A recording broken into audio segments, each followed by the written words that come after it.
You ever just like think about just doing a cold open because you can't remember how your show's supposed to start? That's how I live my We life. should do a cold open anyway. Anyway, I'm Cartoon Joe. This is This Freakin' Show, the weekly podcast with a little bit of something and a whole lot of nothing. We're waiting for Travis T to finish up an interview on another podcast that he's going to join us. But I'm here tonight with 2/3 of a murder. My good friends from Wayward Raven, Mark and ASAP. How are you guys doing? Hey, what's going on? Pretty good. We're doing Welcome good. to the show. Thank you. You guys, this is the first time you've ever been on This Freakin' Show, right? This We've freaking never true. done this freaking show. Nice. Well, welcome. It's a different feel. It's a little bit more relaxed and a little bit sillier in some ways. We do silly well. Yeah, we're really good at silly. Yeah, it's more serious in other ways, but hopefully we don't get into that tonight. Oh, we do serious poorly. Yeah, right? Are you serious? Same. Are you? Why so serious? But why so serious? Oh, you know. I'll do you one I better. got these scars. Why is Gamora? Nice. Well, you guys are comic book creators and web strip creators and just generally high-functioning creatives overall. Good. And you are running a Kickstarter right now for an anthology. Would you like to tell the listeners a little bit about yourselves, a little bit about the anthology? Oh, hell yeah. Absolutely. Well, it's, as far as us, we've been making comics 10 years now, something like that. God, has it been that long? Mark and I had hair on top of our heads when we started. Full, thick, luscious heads of hair. Let's not go that far, man. Well, they can see pictures. Damn it. I want to retcon this. Come on. Fine. We had luxurious locks. Too. Yeah. I'm picturing you with like a perm. Hair. True story. I there was a time where I did have long hair for like a season, and then I started going bald. So sadly, I'm only half kidding when I say long, luxurious hair, because right up until, somewhere in college, I cut it all back. But no, I had the kind of long, thick, wavy hair that women are literally jealous of. And then it fell out. Nice. Yeah. Better to have loved than lost, I suppose. But. Yeah. Now the only thing I can braid, whether my wife can run her fingers through, is my beard and back hair. I don't know. It's one of those things that I didn't know I was self-conscious about it until I thought I might be losing my hair. And then I was like, oh no, I gotta grow it out one more time just to see that I can still do it. Just to say goodbye to it. Yeah. And then my wife was like, Joey, she calls me Joey. Joey, you've always had a widow's peak. Like, it's fine. Go look at pictures of yourself. And I was like, oh, you're right. It's fine. I got to tell you, I was definitely self-conscious about it when it started kind of going, and then I can hold on to it a little longer. Finally, I'm just like, what am I doing? And I literally shaved it all off, and I'm like, there probably hasn't been a more freeing moment in my life. I'm like, wow, this looks so much better. Yeah, it's yeah. Yeah. I don't know why we're talking about this, but my fault. Told you. I love that we brought you on to talk about your Kickstarter, and we're talking about going bald. I'm on the couch. I didn't think I cared, because I used to regularly grow my hair out to donate, and so I would grow it for 2 years and then shave myself bald, nice. And I liked the way that I look bald. And so I never thought it would be a big deal. And then the second it was like, oh, I might never be able to grow my hair long again without it looking like an A's villain of some kind. I suddenly got self-conscious about it. Like, I literally, my wife said something about it, I think, to me, and I snapped at her about it. Like, oh, no, I'm sorry I did that. I didn't know I cared. Oh, man. But anyway, funny. You've been doing this for 10 years. Yeah. So So yeah, 10 years. We actually just did our 10th New York Comic Con, which is where it all kind of started for us. Out in Artist Alley, we showed up with 2 comics and what else? A dream. Yeah, a dream. But what do you think? We had maybe 10 Dan Hero strips, something like that. It was 10 Dan Hero strips, a floppy of Ascendant and Horseman #1, I believe, and that was back before it was called Wayward Raven. Yeah, that's true. What were you called before Wayward Raven? I feel like I know, but I can't think of it. So we went by Aegis, which is spelled Aegis. Yeah. Which, people come up, like, as the native Greek speaker, was still freaking confusing to me. Yeah. But the best part is people come up and they're like, "So what's Aegis about? Agus? What's haggis about? Haggis." Yeah. I know it's one of those words that like everyone has only ever read to themselves because it's not ever said out loud. Exactly. But what's also, haggis about? Ouch. Right. He just and like after hearing it for the entire weekend, I think we just started getting twitchy. We're like, okay, this has got to go. Basically. That's what I mean. Wayward Ravens is a lot harder to mispronounce, I think. Yeah. I hope. Although you'd be surprised how many people I have to spell it for.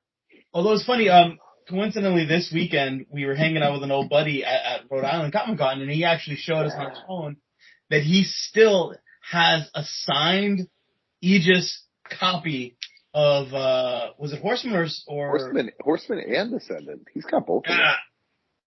Yeah. He's the only person who I know definitively has it. Yeah. That's awesome. There's probably I might have a copy somewhere in storage, but it's probably not even signed. I may have just pocketed it in case this shit goes nowhere. Yeah, I mean, I'm sure we sold a fair amount of them, so they're definitely out there. But damned if I know where. Yeah. Fascinating. So you guys did you already have? Sorry, I'm just trying to wrap my head around it. So when you go to Artist Alley, did you already have a couple of books just ready to go? Or? Yeah. So we were. So Josh and I, who's the other Raven, we've been working together for a while.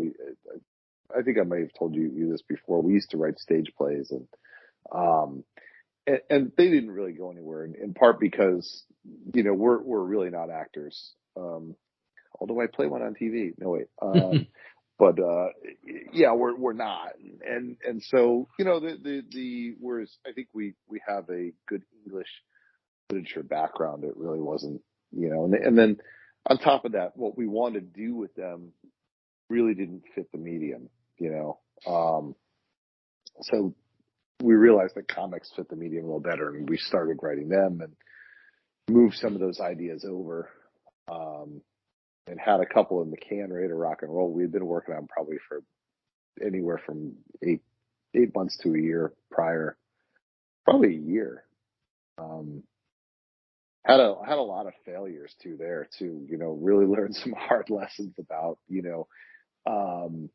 being able to keep folks on task and had some folks deliver some stuff that really wasn't the first person we had did it, did about 5 pages and she quit because it was hard.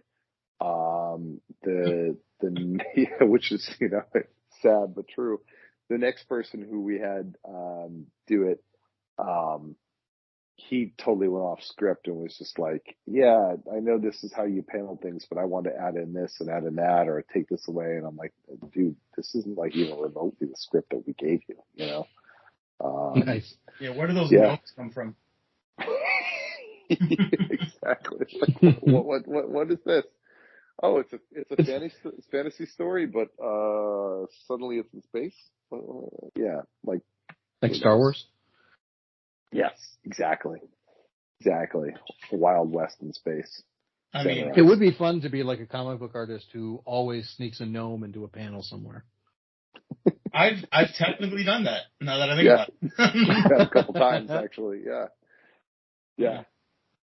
Nice. Yeah, But yeah, so- it sucks to pay. I mean, well, I haven't. We've dabbled, right? We've dabbled with making our own comic books over at Geekcast Live, and obviously, and so I've got some idea of what it can cost to have these things be commissioned, and to pay somebody that kind of money to have them do their own thing instead of what you scripted is like. It's like, dude, what are you doing? Yeah. I feel as the artist in the room, there is a caveat that sometimes when an artist goes off book, it can lead to some interesting things. But yeah, like Mark, like you guys were saying, it's like when there's off book and cool, and then there's off book as in like, what the hell are you smoking, dude? Yeah. Well, I feel like there's a difference between like the way someone might interpret a script and just whole cloth making up their own stuff. Yeah. But I feel like I don't want to take away from your creative process either, my friend. Yeah. Well, no, I'll tell you, like Alex and I have always worked well together because like I give him enough detail to do some really cool artwork, right? But I don't go like all Alan Moore, who does like the super crazy detailed scripts where you're just like, literally will describe the glint in one's eye. You know what I mean? Oh my God. Like stuff like that. It's like, okay, that's a lot, right? Yeah. So you need a balance. But yeah, when I talk about going off book, I mean like, hey, I wanted to add these 5 panels here. Do you think they look good? And it's like, dude, what do I do with that? You know, do I have to create extra dialogue now? Like we go in full on Marvel method. Here's some ideas, and you just draw some shit. You know, right? Which can be fine if that process works for you. You know, but I think the gist of it is like really like it is a collaborative process. Yeah, goes both ways. Yeah. Ultimately, like if you're gonna deviate from the writer's vision, you have better have a damn good reason to do so. Not to say like the writer is basically the god in the situation, but it's like most times it's like it's the writer who comes up with the ideas, and it's the artist's job to interpret those ideas. But sometimes an artist will see things and a writer doesn't. But sometimes, the writer has a specific reason for doing things. So it's a collaboration. It needs to kind of work together. Yeah. Yeah. Right. Absolutely. Yeah. It's definitely super important to and the collaboration piece is important. You got to feel comfortable with whoever you're working with, Yeah, that is true. Yeah. You wouldn't want to like go through all of this process, and it feels like it takes so long with the back and forth and the collaboration and stuff that it's just you wouldn't want to work with somebody you're not comfortable with. It feels like a tattoo or something. Yeah, that's actually a very apt description of it. Yeah.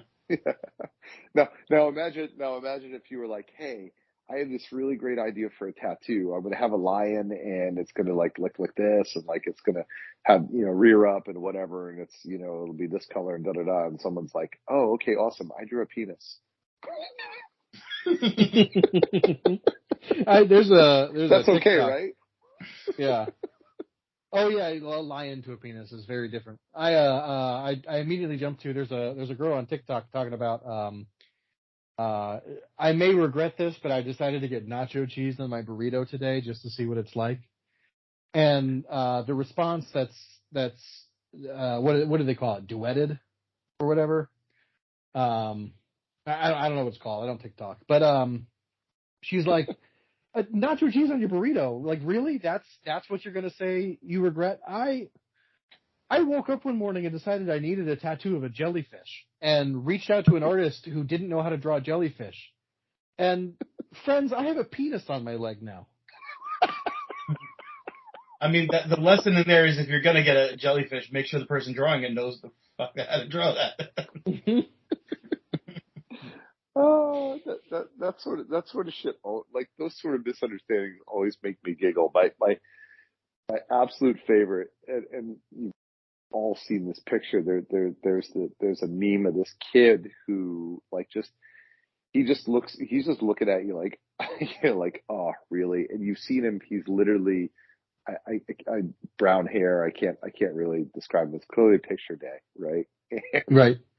You know, and the best part is, the backstory on it. He's sitting there. He's giving you this look like, oh, I can't believe I'm here and this is happening. And he's in his pajamas. And the best part is the backstory is his mother thought it was PJ Day, not picture day. No. Oh, That's awesome. that sort of crap makes me giggle. It just does. Yeah, because picture day is forever. Yeah, and So, I can only imagine the photographer is looking at this kid going, well, that's an interesting choice of stuff to wear. And he's probably like, yeah, my mom sent me this way. She thought it was PJ Day. The best part is the photographer was probably so bored that made his morning. Definitely did. You know, he's the one who probably circulated it. He probably laughed his ass off. He's like, well, I'll see you for the retake in a couple weeks. In the meantime, this is going to my website. That's amazing. So you go to Artist Alley. You have a couple comic books already. Was that just Alex? Were you part of it at that point, or was it? I think if memory serves, I was only part of it, kind of temporarily. Like it just happened. Like so, the backstory is that Mark and I we had just started working together at our day jobs, and he coincidentally found out I was going to be at New York Comic Con as an attendee, and that I was an artist, and I found out he was a writer. And as we were working together, we started riffing on a bunch of just nice random stuff. And then as Comic Con approached, I found out he was going to be there, and we had the riffing ideas we had during our lunch break eventually became Damn Heroes. Because we're like, well, if you're going to be there, let's table together. Let's try to do something just for fun. And I was like, oh yeah, sure. And then that's where we came up with like the first 10 Damn Hero strips were literally like the first 10 weeks before New York Comic Con. So yeah. I think I remember if I started that April, by that summer, we had started coming up with a foundation of what would become Wayward Raven. Yeah, and that's where it came from. So we were still we were at Wayward Raven under like Mark Frankel's name. Did we even have a banner? I think we did. We had the Ascendant banner. Oh yeah, because it was that wonky horizontal one, right? Yeah, no. It was straight up and down. It was just the Ascendant. It said the Ascendant on it. And it was a weird, it didn't function quite as nicely as ours now that just kind of pops in and out. We literally had to set the whole thing up with like multiple poles or something. It was like something we got from like Staples or something like that. Oh, for sure. Yeah. I remember. Yeah. Yeah, it was weird. We've gone through a number of different banners too. Yeah, we had a horizontal one that was, Wayward Raven, and we thought this would be a great idea. And what we didn't realize is one pole is a hell of a lot easier to put up than two, let alone ones with crossbars and things like that. So let that be a lesson to any aspiring creators. Don't get one of those unless it's super easy to set up and you get to test it first. I mean, this thing ended up with like one leg shorter than the other half the time. Oh my God, you're right. Yeah, especially like considering like the three of us pretty much have OCD. It was just like we're all twitchy. We're like, maybe I can just fix it a little bit, and then it would like the other way or what? Oh God, yeah. It was a comedy sketch. There's no doubt about that. Comedy of errors, such as Wayward Raven's history. Yeah, I love it. I can just picture it so clearly in my mind's eye. And the funny part is because I had been going to New York Comic Con for a while, so a lot of the people who first came to the show were like people that I had known from just like the community, and they're like, "What the hell are you doing behind a table? Like, how'd you sneak in here?" Magic. as I think about it, Alex, that's perfect. You said the comedy of errors. I really think if you look back at our career as comic book creators, we're basically like fucking Spinal Tap of Oh yeah, comic totally. And wait, actually, there's truth to that, because remember the Stonehenge thing? We had moments like that. It's like, oh, this thing didn't print the right size. It's a very small book. Yeah. Oh, I still remember like when we thought it was a good idea to like create ash cans of our stuff and I give them out for free, and then like nobody gave a crap about them, and then just like I think I found some in a pit. Showed up. Yeah. Oh damn. God, I know. Yeah, like walking down the line out at New York Comic Con, like, come see your stuff. Here's an ash can. This is just part of it. Come buy the rest of it. Yeah. Okay. Thanks. What's an ash can? It's like a basically just kind of representative of the it's smaller. It's like a pamphlet, right? And you basically Gotcha. Shrunk down some of the stuff, and you haven't given the whole thing, but like maybe the first 5 to 10 pages, something like that. Gotcha. I have a bunch of those. I just didn't know they were called ash cans. Yeah, well, because they usually end up in the ash can. Yeah, that makes sense. For whatever reason, what I was picturing was like a Wayward Raven branded container that was just like filled with the ashes of like comics you couldn't print anymore. Failed ideas. It's like, oh, these are bad. We burned them, and now that's basically going to be what the Kickstarter becomes. We burned them in effigy. Yeah. Oh my God.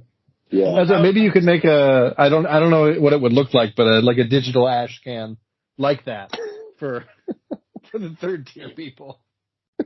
I'm all of a sudden reminded of when we tried to do, if you remember the Damn Heroes fun book.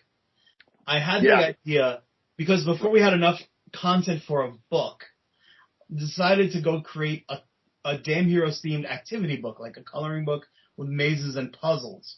Oh, nice. And we didn't have anyone like any access to like an actual printer like that would do something like that in the turnaround time we wanted.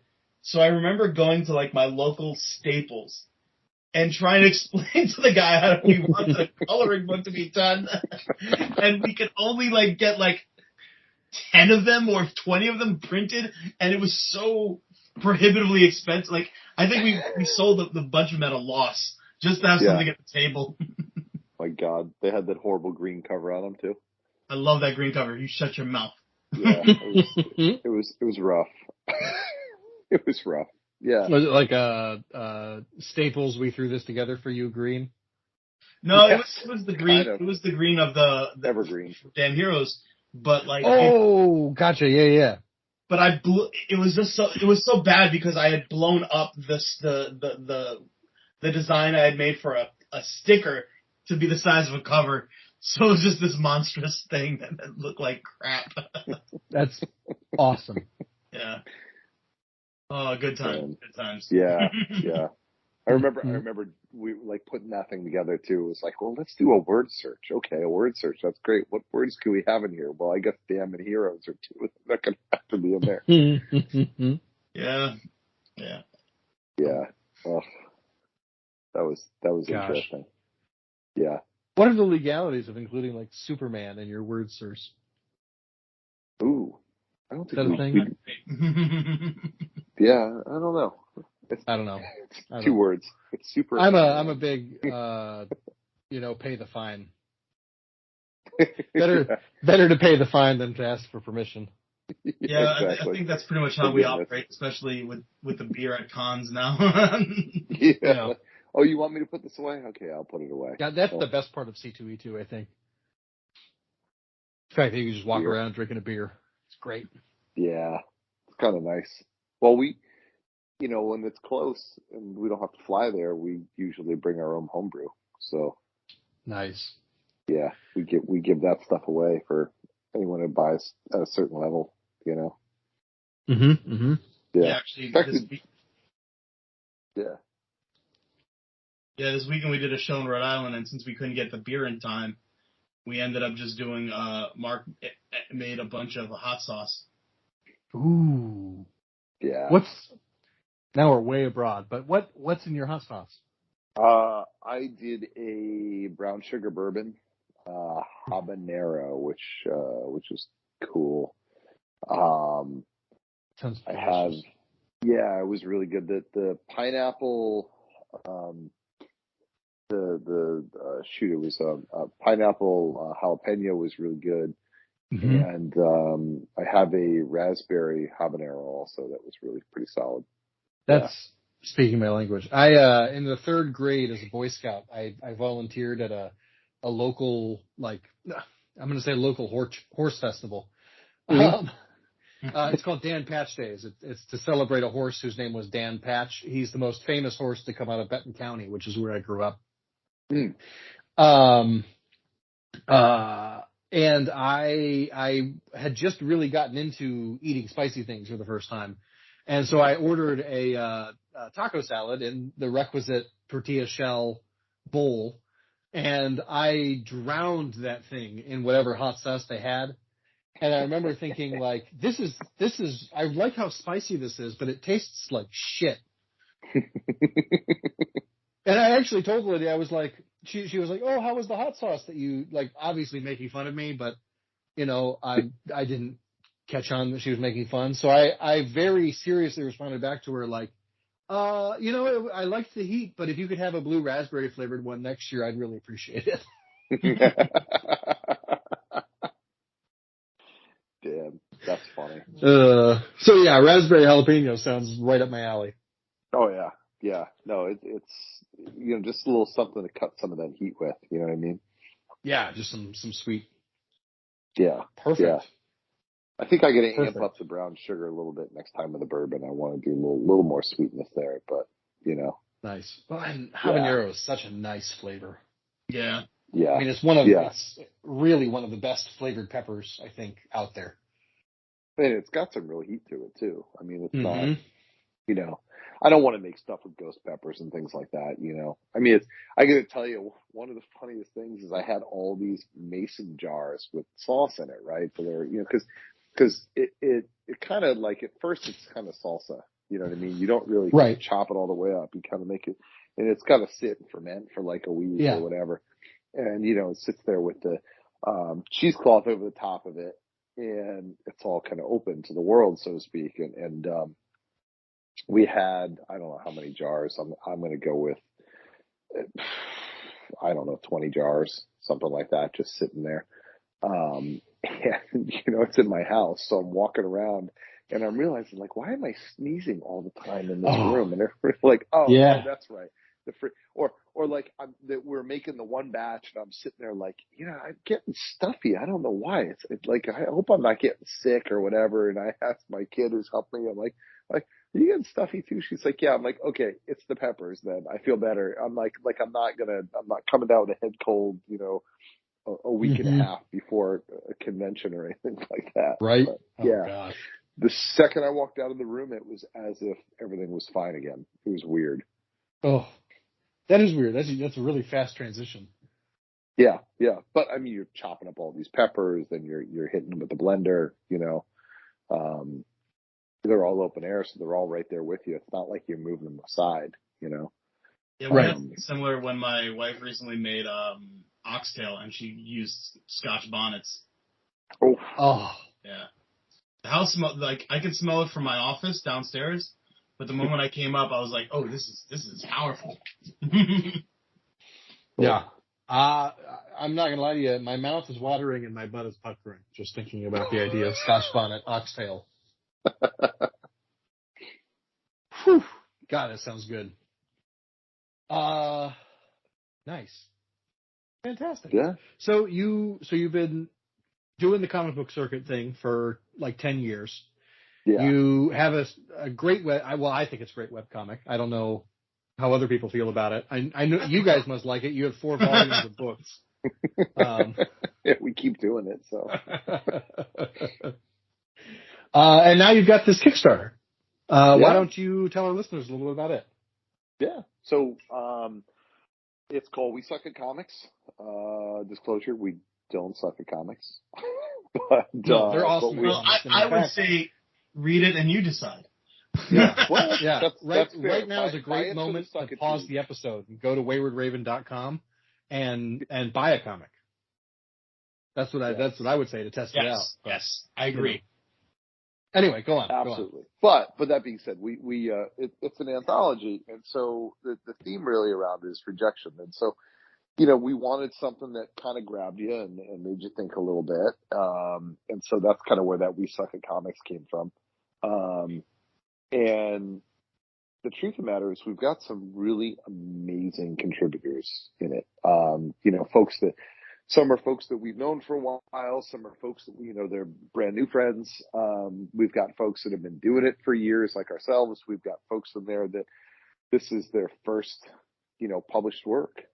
And so it kind of really ranges. It really runs the gamut. And even the stories themselves are very, very disparate, right? I mean, because the theme of rejection, we didn't really set it has to be this type of rejection. I mean, it can be something that got rejected. It could be something that maybe the timing wasn't just right on it. It could be something that was about rejection, or somehow ties it into the theme, So really it was just kind of a loose guideline of, hey, tell us why this fits our anthology. And yeah, we're not really going to rules and stuff, so. Yeah, I think we're better at breaking rules, right? So, yeah. And so, yeah, it kind of came together really nicely. I think we've got 17 or 18 different stories in it. I mean, it's got like 25 plus, creators involved. It's, last I checked, I think we were concerned it might be over 300 pages when it's all said and done. And so it's big and there's a lot to it. And the Kickstarter is really gone really, really well. I mean, I think, we were a little hesitant because we didn't really know, we didn't know if we'd bid off a bigger chunk that we could chew. I mean, we're asking for $5,500, and on a anthology called We Suck at Comics, right. Like, it's going to go really well or really badly. We don't know. Or both. We're either going to get, or both. Right. Yeah. Alex and I were joking around. We said, watch, we're going to fall short of our goal by like one pledge. Yeah. Thereby solidifying that, yes, we do suck at comics. I gotta say the biggest anxiety I felt on this project was like that first 2 weeks when it was like, cause you know how it is with Kickstarter. Usually it's like sharp spike and then plateau. And there was like, after the first week, it started looking like we were plateauing. And, Mark can tell you, especially cause like, when I was in Chicago at the time and I was dealing with some stuff, I didn't have the time and bandwidth to kind of like be as engaged. So like, I'm just texting Mark. I'm like, how are we doing? How are we doing? How are we doing? How are we doing? Yeah. Well, you know what? I mean, like, Alex and I kind of, I'd say for this thing, we've had our kind of hands on the tiller, so to speak. We've been kind of directing it, but, the folks that have really made it work, have really been all the other folks that have been part of this thing, and have really gotten the word out and supported it and told their friends and their friends and their friends. And, I mean, obviously we've pulled in a lot of our friends and family members and things like that too. But, of what's been pledged, real significant portions because they've been out there on that kind of, boots on the ground, sort of mentality. Yeah, I really think that this, is one of, if not the most active Kickstarter I've ever seen. Well, maybe I shouldn't go that far because like Critical Role exists, but yeah, it's really in terms of just like regular people who I see commenting even on links I've posted in Geekcast Live or This Freakin' Show or my Cartoon Joe page on Facebook. I mean, there are people I've never even heard of who are commenting on those, being like, "Hey, thanks for the support," because they're one of the creators who's involved in the project, and it's it's really cool. It's really cool to see, and it's honestly really exciting. There's a part of me that is kicking myself in the butt for Ryan has been pushing the River City universe amongst him and Rob and I for years.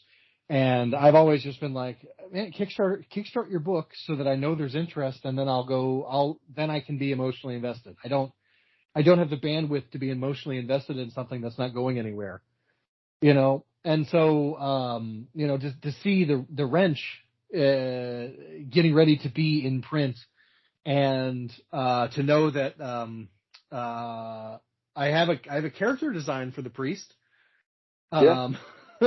But almost nothing else is like, son of a bitch. I dropped the ball. I didn't know we were playing. Well, I'll tell you what, and we've been telling everybody this, we have proof of concept now, right? Volume 1 is successful. Volume 1 is going to happen, right? And I think we were kind of like, well, let's see, if we kickstart this thing and it falls in its face, then all right, I guess this is not the right path, but it's been really successful, and it got picked as a project we love with Kickstarter, which I also think helped the time. Yeah, that was what I mean? That was the thing that like really threw it up for me. It was just like when Mark told me that, I was like, no, it can't, no, we're not. What? Yeah. Out of curiosity, so I've never run a Kickstarter before, so I don't know. Is there a process for, do you like nominate yourself, or does someone nominate you to it, or is it just like there's an algorithm that decides? Gotcha. I think there's probably a little bit of there's probably some technology that goes to it. I don't know. I'm sure I'm not telling any secrets that I wouldn't know anyway, but I'm assuming there's a trajectory of, hey, this is done really well, we should pay attention to it.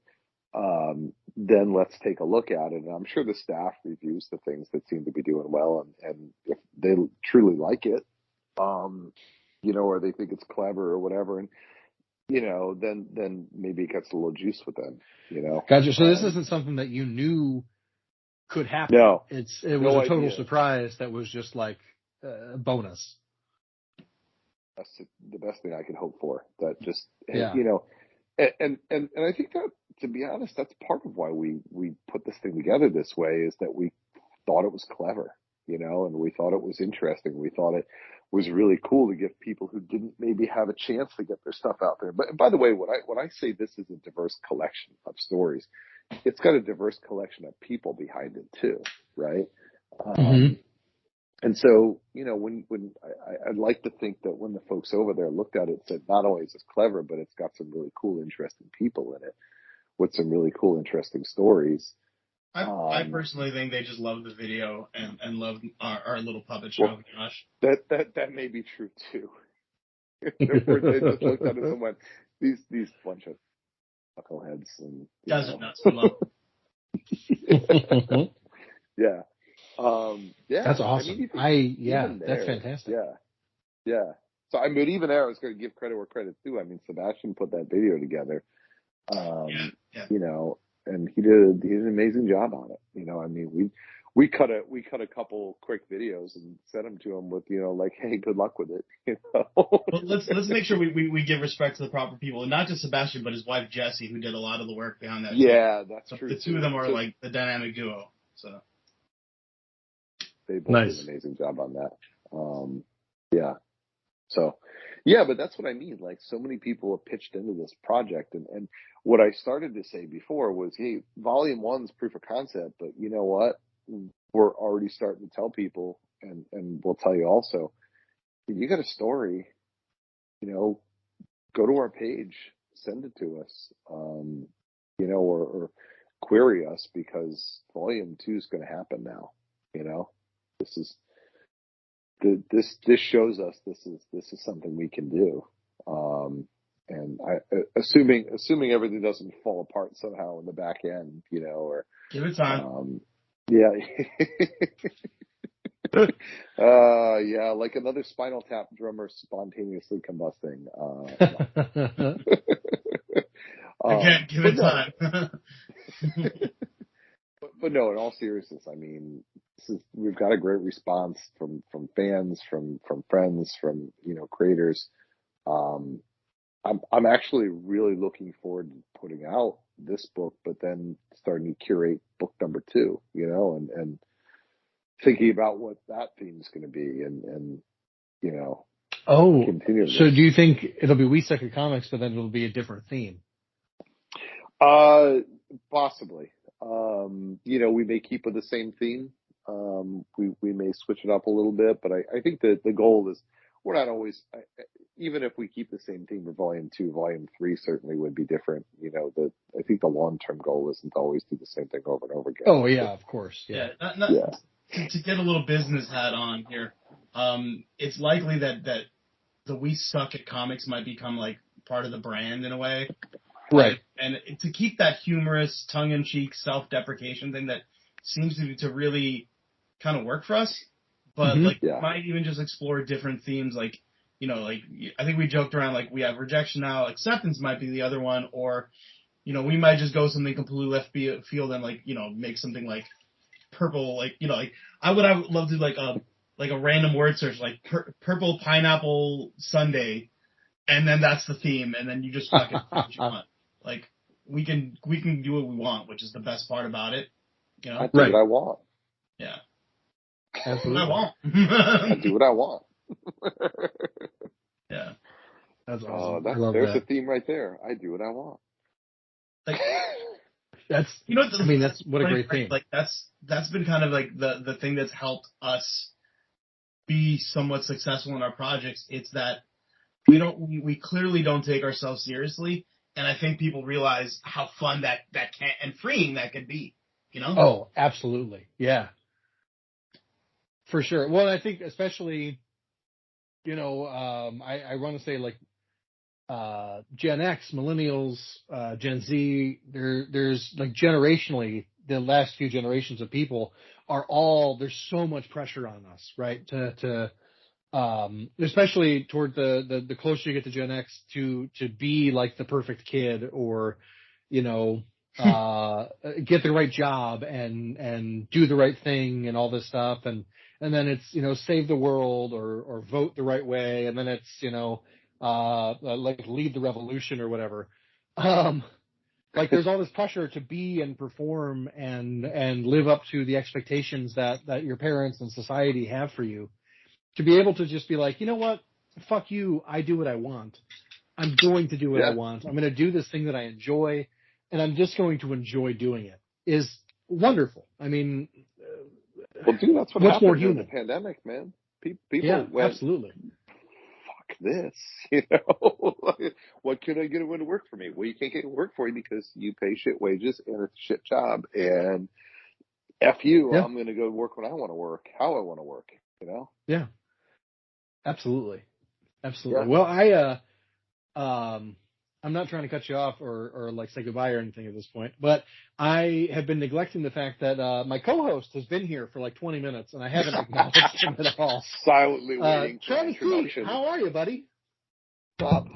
It's been 40 minutes, Joe. Has it been that long? I'm sorry. It's been no, dude. Here's the thing. And I know we had this interview planned, 100%. And what I do is I put too much shit on my plate at once. By the way, congratulations to you guys for barely swearing at me coming in with a shit bomb. Nutty. I'm certain I dropped in all fairness, that's my talk. now that we know it's okay, we're gonna fucking destroy this fucking thing.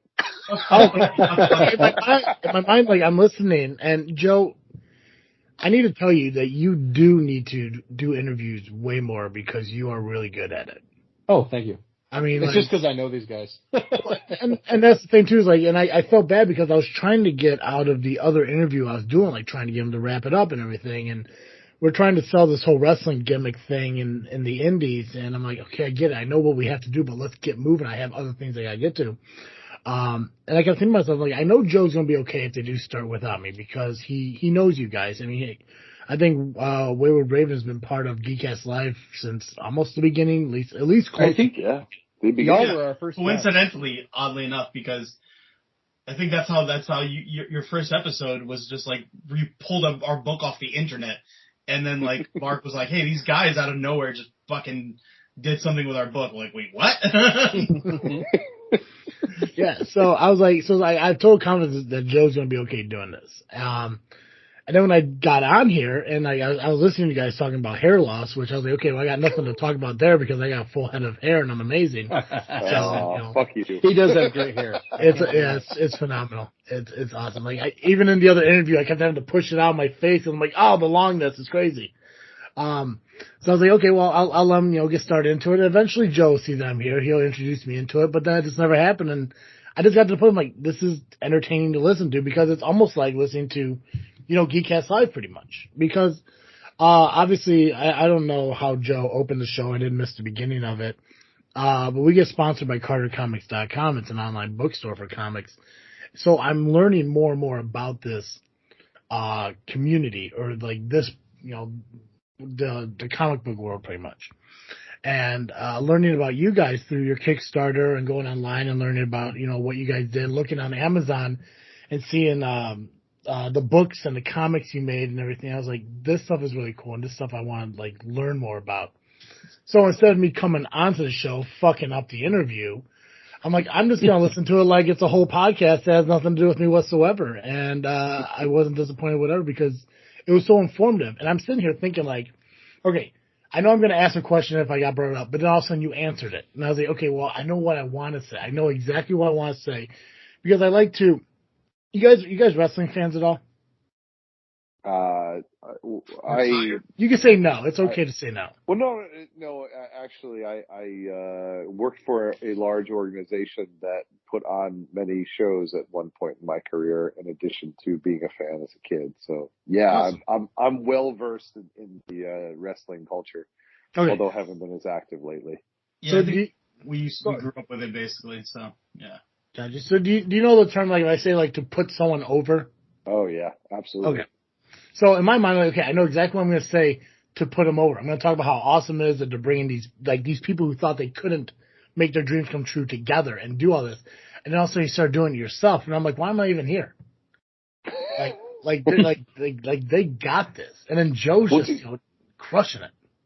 Dude, the best wrestlers, they know what they're doing in the ring, Mm-hmm. They know how to put each other over, right? I mean, that's absolutely 100%. Yeah. And then you get a lot of the wrestlers as a reference. Unless you give them the opportunity to shine, they'll never succeed. And look at Joe. Joe usually just sits there while I talk the entire time, like he's doing exactly right now. This would have been the entire interview. If I was to get in, I was going to drop an elbow from the top rope. but I mean, I've been talking for 40 minutes. I figured I'd give him a chance. I was just fine listening here and learning more about it, and obviously, I'm trying to look at more information about Wayward Raven, trying to figure out, you guys starting out in 2012 under a different banner, creating these children books as long as these comic books, learning more about your Kickstarter and all the stuff you guys are doing. I'm like, this is really awesome. And I know that a lot of the interviews that we get here on the show is a lot of the guests that are over on Geekcast Live. And you guys and I think it was Infinite Monkeys were the two guys that I wanted to get on here like the absolute most. And as soon as the Kickstarter came through and I heard that GCR's book was going into it, I'm like, I want to get them on here. I want to get them on here before the Kickstarter happens. But you guys blew your goal like out of the water, and you still have I think like 8 more days, which is phenomenal. Yeah. As of the beginning of this interview, it was 6,100 out of 5,500. Yeah. So pretty dope, pretty awesome. Yeah, 110%, something like that. Yeah. Yeah. So I wish I had questions to ask, but you guys honestly answered everything that I would have asked. And I wish I could blow smoke up your ass, but you puckered up and did it yourself. So it's like really sad. Hey, this ain't our first rodeo. Yeah, I'll tell you, man. I had a teacher in college, a professor who, I forget what it revolved around specifically, but he was going around the room and asking this and that, and I gave him some answer that propped myself up because I am not shy. He's like, all right, hold on. Yeah, I know. It's crazy. It's hard. Alex doesn't believe that shit. He's like, no, man, you're so shy. But, But yeah, he stopped the class and he's like this right here, and he's like, don't ever be afraid to promote yourself and give yourself props, because if you don't do it, nobody else will. I was say no one else is going to do it. Mm-hmm. Yeah. Same thing with like our strongest cheerleaders, especially at conventions where like we usually start a convention with like an apology to our table mates. We're like, okay, you're gonna fucking hate us or be our best friends by the end of the show. One of the two. So the beer probably helps with the best friends part. Sometimes. Yeah, well, and that's something, like, especially when it comes to conventions, something I got to work on, which, I mean, I have total respect for you that you're able to go up and just talk about anything or anyone. So for me, and Joe could back me up on this, we went to C2E2 this past C2E2 this year. And we had a goal of handing out these business cards for our sponsor, CarterComics.com. And I could be a personable person. I could sit and I could talk to whoever. I could bullshit whatever. I really don't care to that much. I like my time, my privacy and stuff. Doing podcasts is kind of like the exact opposite of something like that. But at the same time, I love doing it. Like, I love meeting new people. I love talking to new people. Yeah. Over podcasting, it's super fucking easy for me. But when we went to C2E2 and I'm sitting there like holding these stacks of cards, like, it was so hard for me to go up to, like, just to talk to somebody about, just a complete stranger. Because it feels like I'm bothering them. Yeah, like if we had a booth or something, it would be one thing. But like when you're just walking up to random people like, hey, do you collect comics? Yeah. Would you like to go to one of 4 eBay stores or maybe a website and use the discount code on the back of this card to get 10% off your order, no matter how much you buy or when you buy it, because it's a discount code, not a promo code. It's useful, and you can even use it over on the eBay store. You make your purchase, you win the bid, and then you send the code to Dr. Doug, and he'll take that he'll refund you that 10%. Yeah.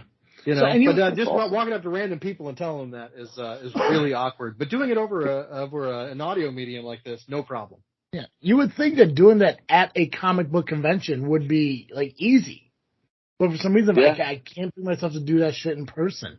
So when I see people on stage or listen to you talk, or even reading your about you, how you're able to talk to somebody until they throw raw fruit at you or rotten fruit at you or something, I'm like, I would love to do something like that. Like I do this gimmick where I'm like a general manager, an on-screen general manager for this indie company, and they want me to get more involved in the company, so they want me to do more like at the show stuff. And I'm like, I really don't want to be in the middle of the ring. I really don't want to hold a microphone and talk in front of people. I'd rather just spew bullshit on my podcast and just have people believe that character, because I couldn't get into the ring and act like I know what I need to act like. So it's really cool that you guys are able to do that, because I'm a little bitch and I can't. I gotta tell you, so I'll give you a little tip, and some of this kind of comes naturally to me, but it's a good thing for people to learn. I genuinely enjoy fighting shit out and fighting shit out about people. Don't get me wrong. I think we all have our days where, like, oh man, I just, not now, right? Whatever, just whatever. I want to walk the other direction and be left alone for a little bit. But people like talking about themselves, man, and you know what? You get an opportunity to ask somebody. We found, and Alex will back me up on this. I think, Mark, you just proved your point, though. Yeah, yeah, exactly. I'll keep fucking telling you shit about myself. But no, seriously, like just, and it totally. And you obviously you do that well on podcast, right? Because it's. We're here on your show to tell you about our stuff, right? And I'm sure everybody is. But yeah, you get out there in the world, and it becomes different when you ask them questions about them and what's this, what's that, and hey, let me share something with you now. Yeah, and it's rare for me to ever share stuff about my life. I mean, I actually do a lot more on the podcast, especially over the last couple of years, ever since the pandemic. I don't know what it did to me, but I think it changed me as a human being to where I do open up and talk more about my life. We talk about more real shit that goes on in life here on the podcast. And I think I got to the point where I was like, Joe, we really need to fucking get some more guests on here, because I think we're getting too soap opera-y here. Well, if our lives weren't so soap opera, it'd be different. Right? I was like, we need to find people to talk to. We need social lives. Between just for a fun little mental exercise of how soap opera my life is personally. Between my parents, they got divorced and remarried. I have 10 step siblings. There's 10 siblings. I've got 3 biological siblings and 7 step siblings. And so my life is a telenovela. Wow. And I'm dumb enough to know I don't even know what that means. It's just a Mexican soap opera. Oh, there we go. Oh, you mean Telemundo? His life is Game of Thrones. Yeah. Without the cock. Yeah. Although I do have I do have an uncle who may have been murdered by his ex-wife. Wow. Which is a fun thing. You can't find him and no one knows, or he's definitely dead. They just don't know. Oh, he's definitely dead. But she, even though they were divorced, she stepped in and like took care of all the like funeral arrangements and stuff, and like we're not having an autopsy. And also I probably shouldn't say this on the show because I doubt I'm being monitored or anything, but if it ever got back, but her dad is allegedly a big syndicate guy. He actually, when they got married, her dad got my uncle out of the Hells Angels. And if you don't know anything about the Hells Angels, one thing that everybody knows is the only way you leave is in a body bag. So, for those of you listening to this show, when he says he's talking about television. Syndication? Yeah, right. Yeah, syndication. Yeah. He's not talking about anything other than television Southside shows. syndication. Yeah. I once got a high five from Tom Lennon. Nice. But yeah, so I don't know. It's just one of those things that makes you go, But yeah, so Game of Thrones is not far off. Is all I'm saying. Well, being your stepbrother, I'm not sleeping with you, bro. So find a different TV show to relate to.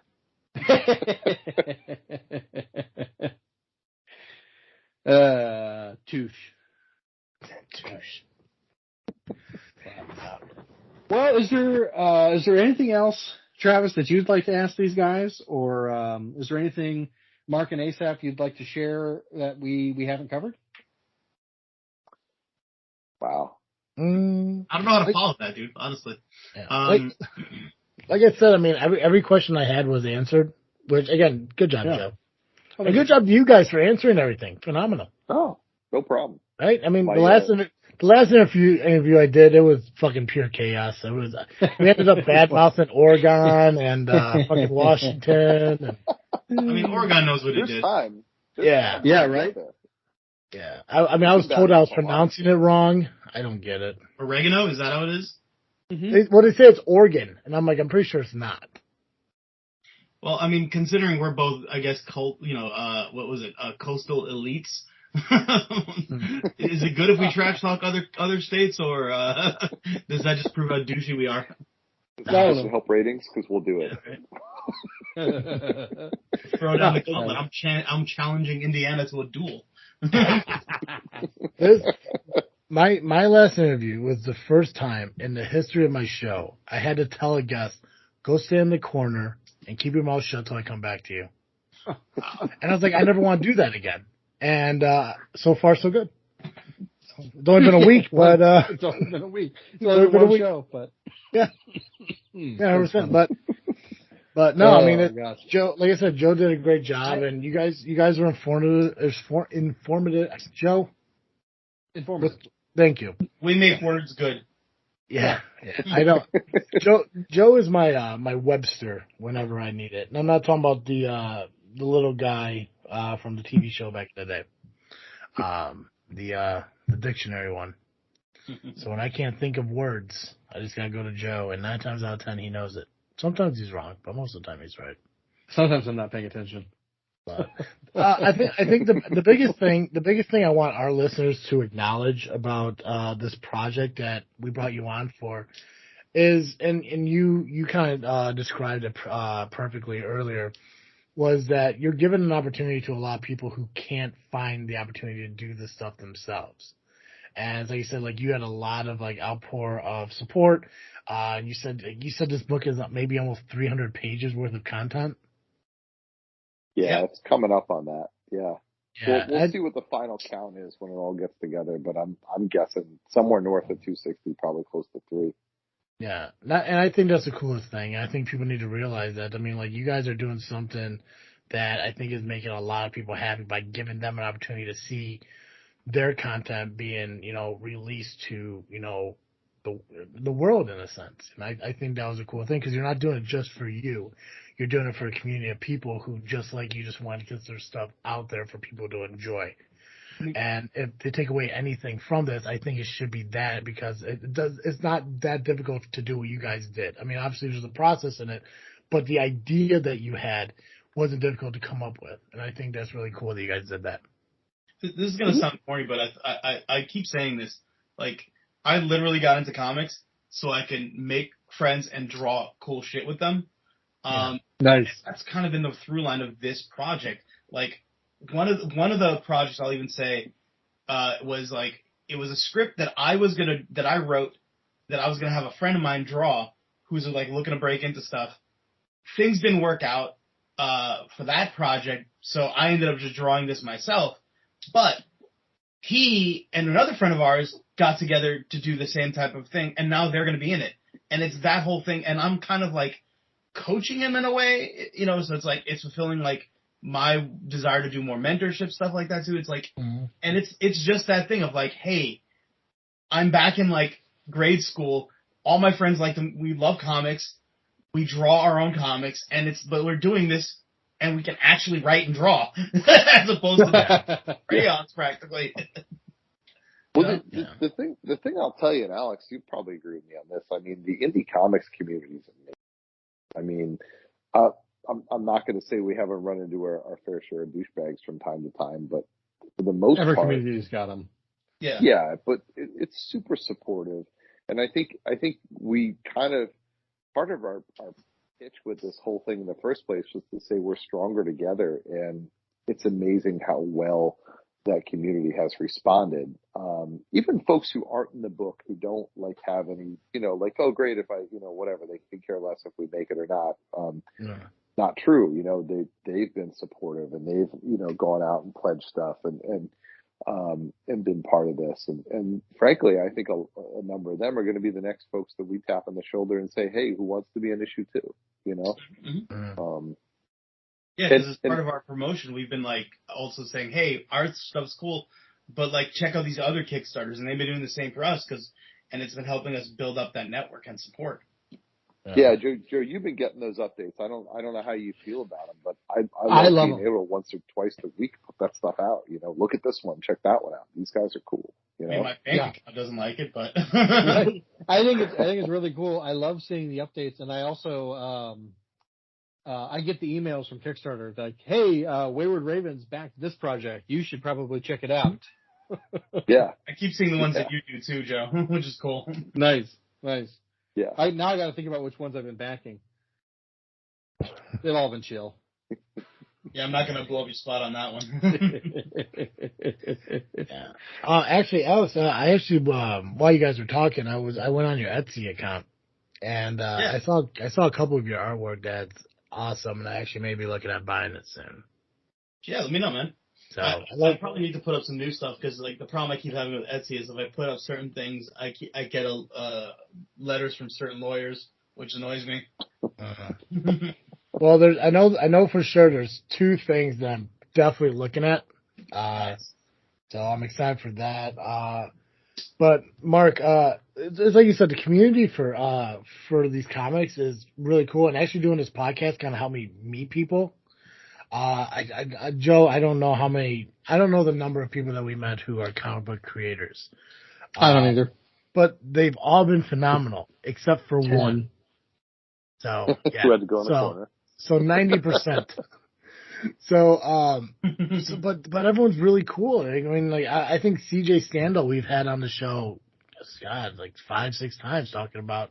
Oh yeah, he's great. Every new issue. But I said, I mean, it's awesome to think that, like we meet these creators who not only like don't really know who we are until we reach out to them, but the fact that they have so much fun that they come back. So I encourage you That's guys. his long-winded way of saying come back. It's not long-winded. Oh, dare you want to go long-winded? I'll go fucking long-winded. I thought that was pretty brief. I'm trying to sit here. It was. I'm trying to build these guys up. I'm trying to blow smoke up their fucking asses to encourage them. Like, hell yeah, I want to come back to this fucking shit. How dare you, Joe? See, you give a guy a little bit of fucking power.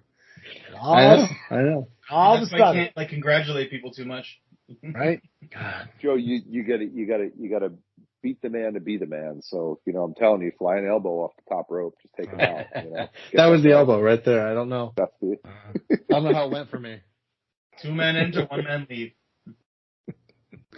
But no, I think what you guys are doing is actually really awesome. And I do hope that if you guys ever want to talk more about your content or what you're creating, you guys are always welcome back and talk with us about it, because the whole reason for this podcast was to meet people like you guys who are content creators and, doing these things that, are incredible, whether it be movies or comics and, games or whatever it is. Like, we encourage you guys to come back on the show, and we do hope you do come back if you ever want to promote the next volume or when this one gets released. Oh yeah, that'd be awesome. Hell yeah. Hell yeah. But before you do come back, do you guys want to tell everyone where they could find your products or your what website or social media they could find you on? Absolutely. Alex, you go ahead. I usually get to do Oh yeah, I love this part. Well, glad you asked. You can find us on all of our stuff on waywardraven.com. If you're interested in the anthology, it's waywardraven.com/wesuck, or just go to waywardraven.com and click on the big ass Kickstarter thing there. If you're on Kickstarter, just look for We Suck at Comics. And for Damn Heroes, just go to damnheroes.com.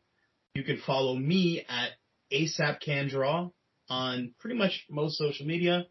Mark can be found as at Panther Pit with 2 T's on most social media, and we are Wayward Raven Media on Facebook and Instagram, and Wayward Raven on Twitter. And yeah, that's it. Awesome. You guys have any conventions coming up that you want to promote?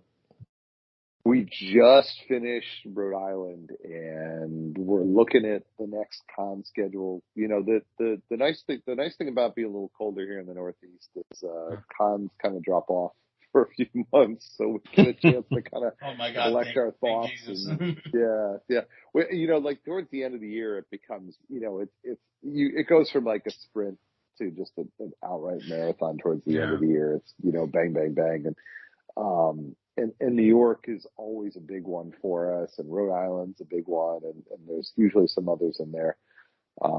So I think we're looking at what next year's schedule looks like. There's a couple shows in Boston we're thinking about. We're thinking about C2E2. We're definitely hoping to do New York again, and we're already signed. We actually at the end of Rhode Island, we went and we signed up for Rhode Island again because that's been a pretty great show for us. Yeah, totally. So nice. Yeah, and there's some other ones in and around that we're looking at, Jersey, things like that. So yeah. Well, if you ever do make it out to C2E2, I'd love to touch base with you guys, hang out, maybe get a Italian beef sandwich and a beer. I was under the impression, like, I'll buy you a beef and maybe we'll have a Malort. We gotta try Malort, but like, I still have yet to get an Italian beef. I've made them, but I don't know what they're supposed to taste like now. So I need to have the original ones. Wild, your wife is from here. Yeah, my wife's from here.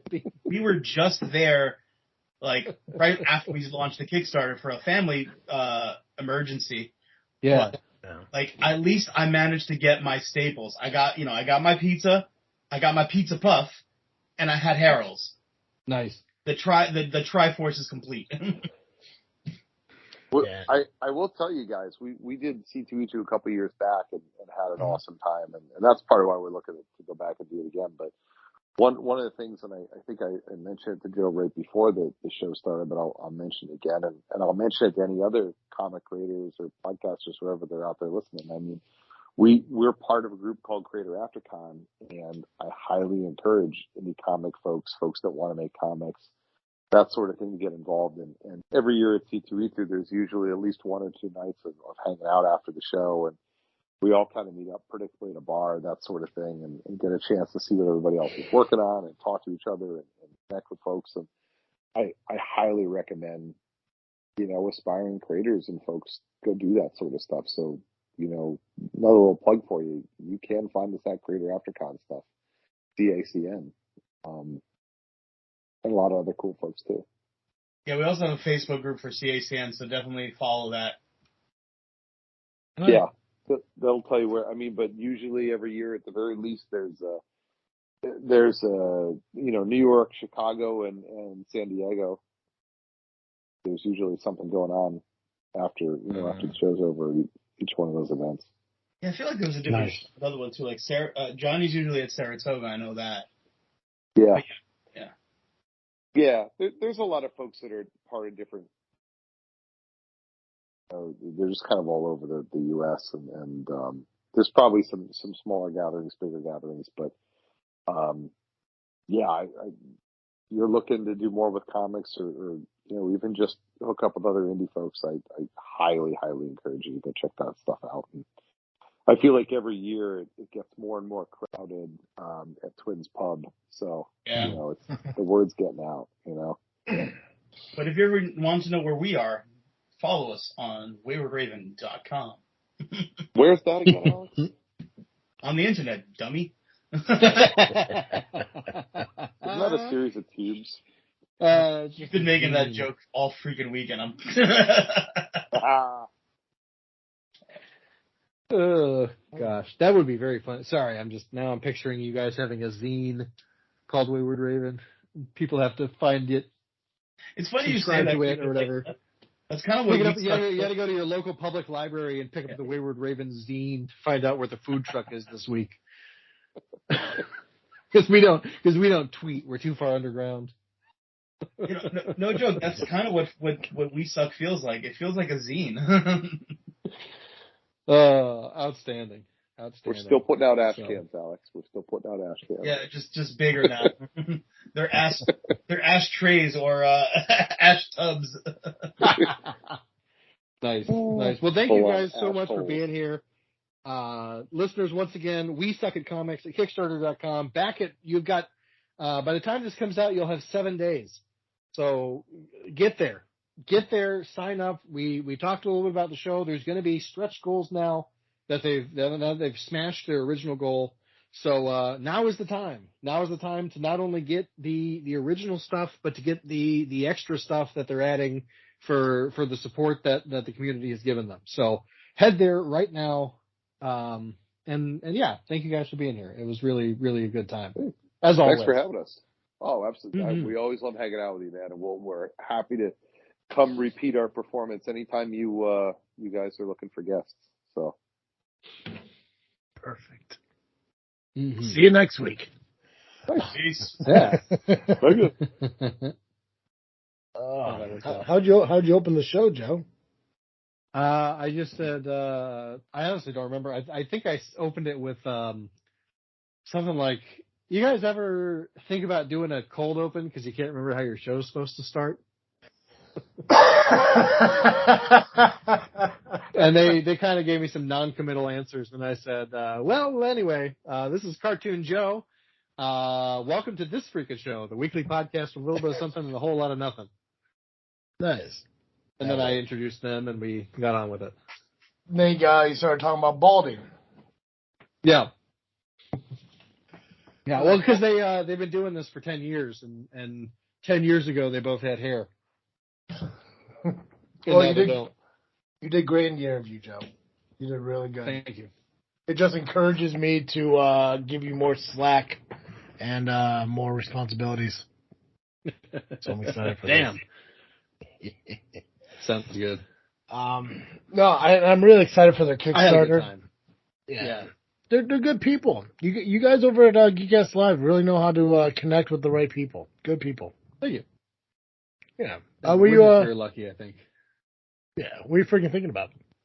What am I freaking thinking about? I am freaking thinking about, there's a show on Netflix called The Dragon Prince that,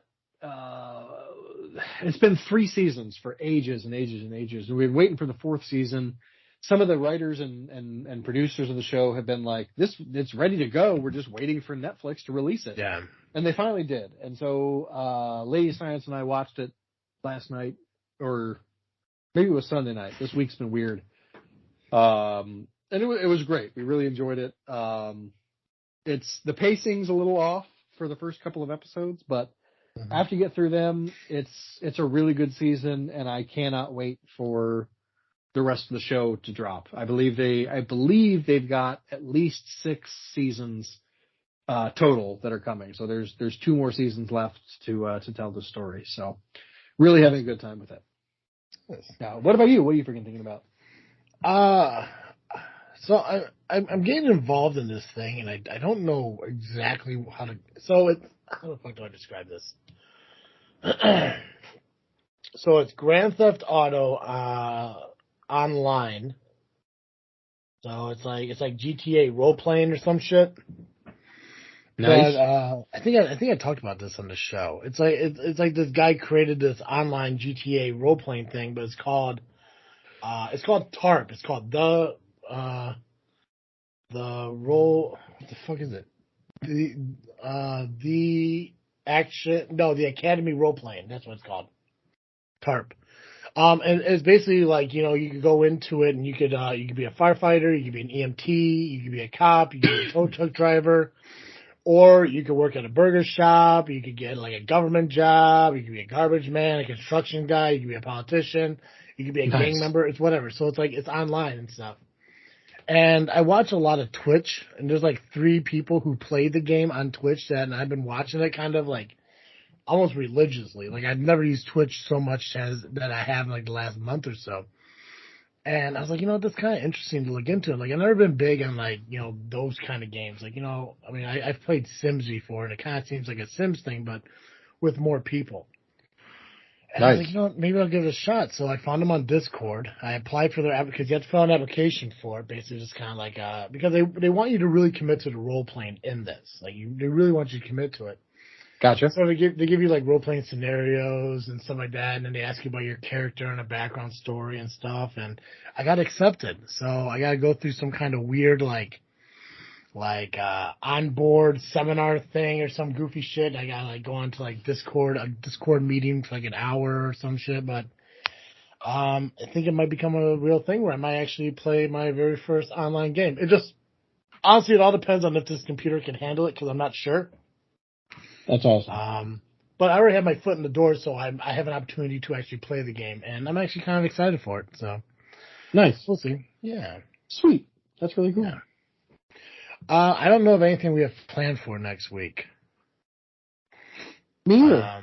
I know the elections and shit are going on as we speak. We talk a little bit about that maybe next week, but yeah. We'll actually know what's going on by next week. Yeah. And there's another thing too, is like I've never been a big fan, and again we talk about this next week. I've never been a big fan of them like saying poll closes at 7. At 7:05 we're calling it. It's like, just wait. I know that was really wild to me. Yeah. I mean, I'm sure they have a general idea of what it's going to be, but like they've done that in the last 2 presidential elections, and things flip-flopped rapidly at the end. Yeah. It's like maybe just wait till you get. And I think in this age where you have people talking all the time about like this is what election fraud looks like or whatever, and we're going to create this narrative of like where we want to prepare people for the idea that election fraud is happening, so that we can then talk about only election fraud for the next like 12 years or whatever. It feels like, I don't know. And then I just feel like, a more responsible thing to do would be to say, okay, 95% of the vote is in, we've counted it, and now we're calling it, or, something along those lines. Joe, that was my exact mindset. 95 was the number I was thinking. If you get 95% of the votes in, and it's a pretty steep margin between the two. I'm not talking about like a couple hundred votes in between. I'm talking about like if you're 95% in and you're like thousands off, go ahead and get caught.